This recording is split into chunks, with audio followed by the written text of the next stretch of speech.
Desert dry.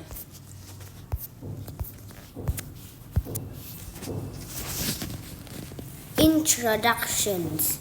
Shut your eyes and imagine that you are standing in a desert. What kinds of things do you see around you? Camels, cactus, and sand dunes. This is what most people think of when they imagine the desert. But desert is far more rich and varied than the sandy landscape you might imagine. A desert is any area where more water evaporates or dries up than falls as rain. Deserts can be hot, cool, or cold. In fact, both the North and South poles are considered desert because all the water there is frozen. Deserts make up most 1/3 of the land on Earth, covering mountains, canyons, and glaciers. In this book, you will find out more about the surprising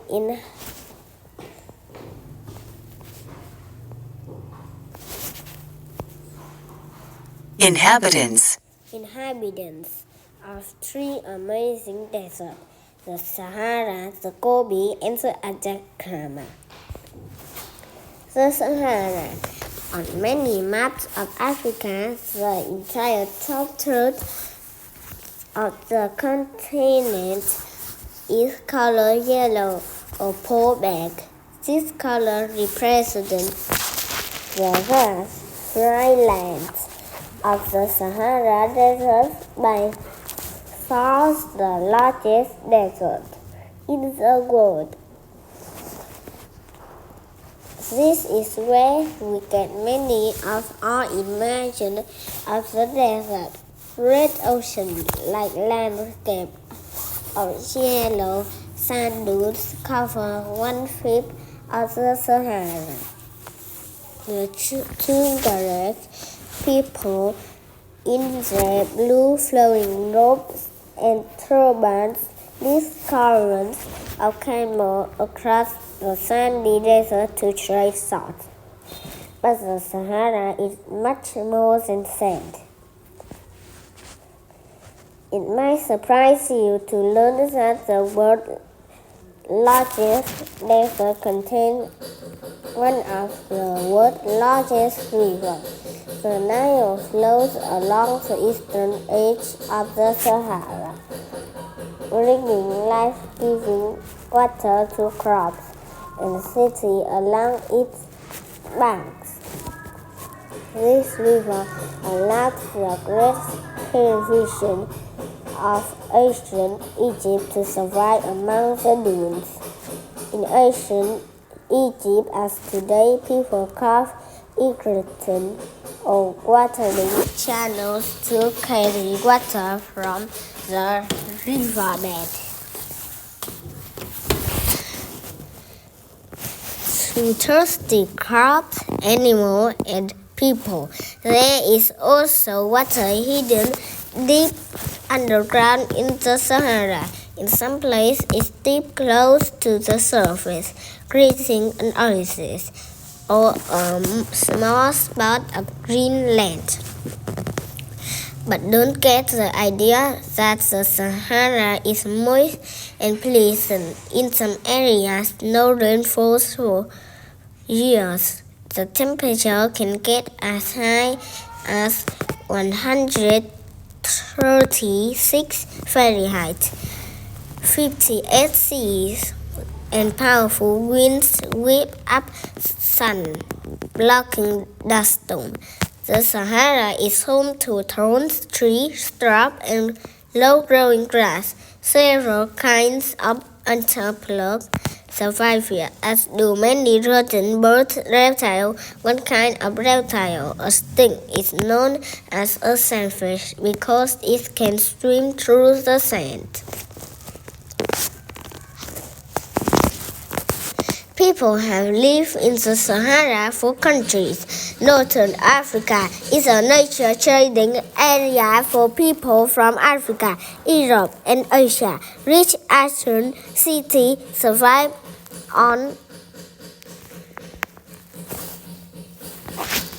irrigated crops and the variety of spice, fabric, and produce, metals, and gems passing through. During the Middle Ages, Northern Africa was center of art, writing, science, and learning. Today, a treasure lies hidden under the Sahara. The desert holds the world's largest reserve of oil, a liquid that many people depend on heavily for food and energy. Some countries of the Sahara have become incredibly wealthy from soil. Unfortunately, many nations have fought war over this valuable resource. The Gobi, Mongolia, and northern China, which lie deep with the immense continents of Asia, are home to the high, dry Gobi Desert. It might surprise you that the Gobi Desert is cold. It can get as low as 14 Fahrenheit, 40 C. Like the Sahara, the Gobi Desert was often crisscrossed by traders bringing goods to and from Asia. But unlike the Sahara, the Gobi is too harsh and remote to support cities.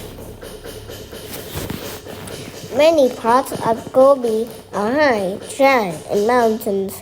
The soil is rocky and salty, so there are few plants other than tough grass and shrubs, but these grass are enough to support grazing animals such as Mongolian oats, antelope, and gazelles.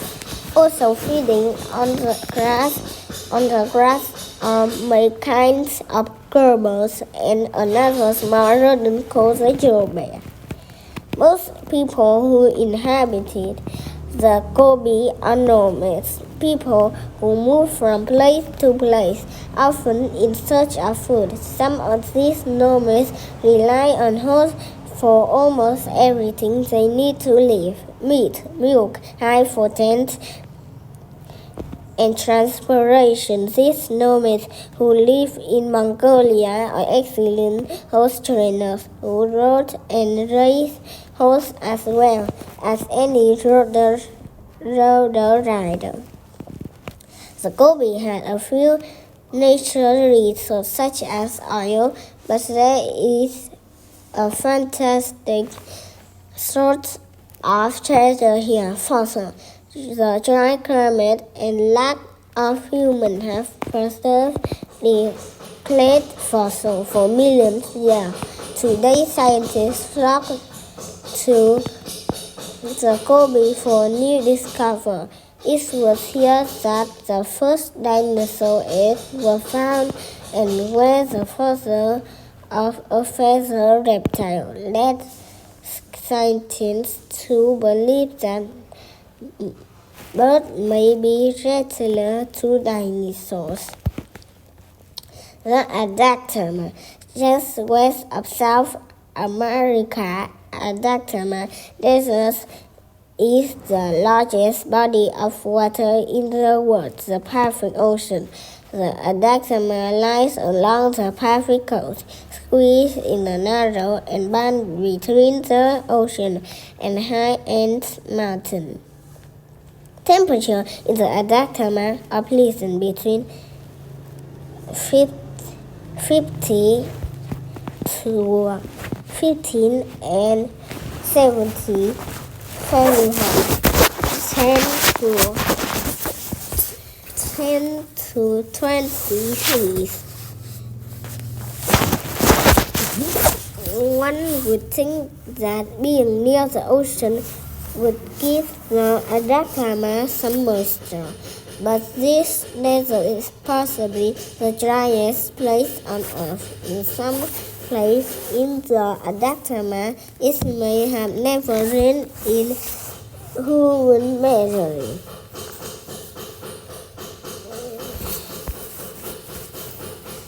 Some moisture does visit the Atacama in the spring. Snow on the Andes melts and flows in the river across the desert to Pacific, but these rivers don't fill with water often, and they are usually steep, narrow, and quick-moving, so the water does not have a chance to spread out and sink in. The only other real form of moisture is fog that rolls in off the cold ocean. Many planes have developed ingenious ways to catch this fog.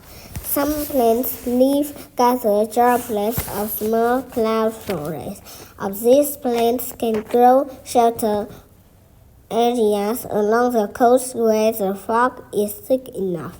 Other than the cloud flores, almost no plant life grows in the Atacama. Some plants exist dormant on inactive seeds that spring to life after a rain shower, which may come only once every 10 years.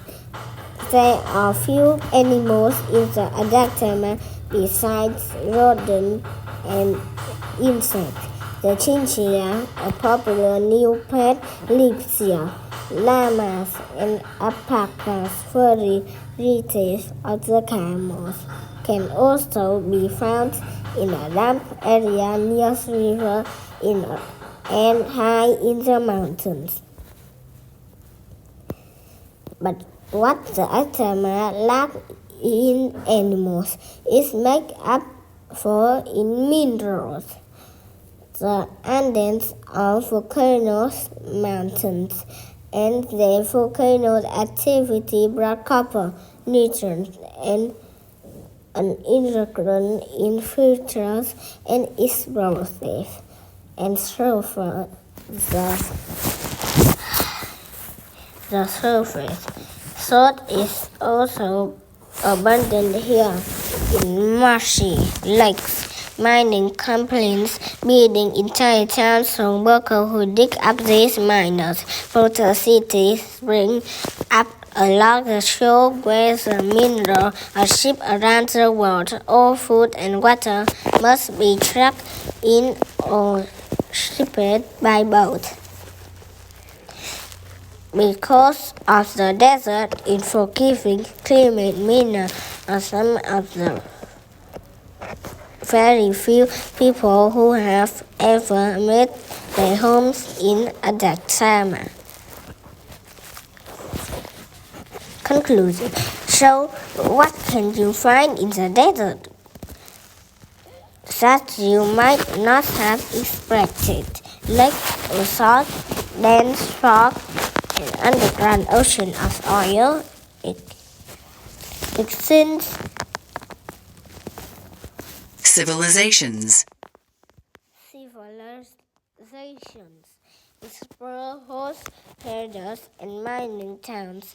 You may have thought of desert as empty, lifeless place, but for thousands of years, plants, animals, and humans have known desert as source of life, rich, and wonder.